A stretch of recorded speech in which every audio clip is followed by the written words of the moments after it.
Hello दोस्तों ल अहिले हामी चाहिँ डे 2 को पिकनिकमा छौं। यस्तो दामीसँग हाम्रो भात पाकिसकेको छ है। ठाउँ पनि यस्तो दामी छ, लोकेसन चाहिँ सही छ है। हाम्रो के पाक्यो आज? आज चिकन चिकन करी एन्ड रोटी भात रोटी राइस।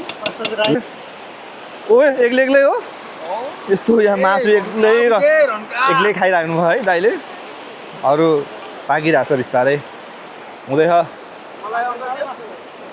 ल मजा आइरह है।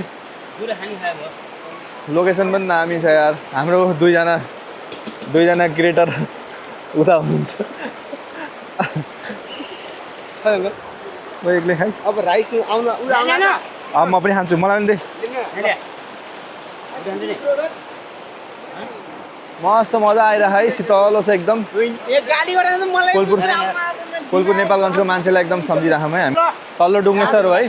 तल्लो डुङ्गेसर ठाउँ चाहिँ लोरे खोला हो। त्यो चाहिँ बग्ने होला। यो चाहिँ कुन खोला हो है? सानो खोला?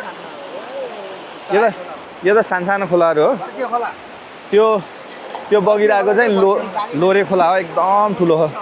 त्यहाँ चाहिँ हामी बस्नु नसकेर त्योभन्दा कर्णाली, त्यहाँभन्दा उहाँ चाहिँ दुईवटा खोला मिसिन्छ कि, लोरे खोला र कर्णाली खोला।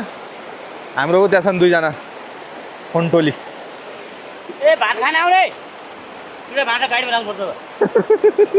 ल हुँदैछ है, हुँदैछ। आइरह भिडियो। ल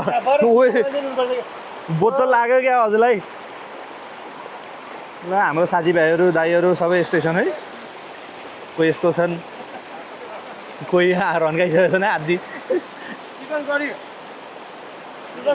अब म पनि खाँदैछु। ओए रोटी त डढे है हल्का।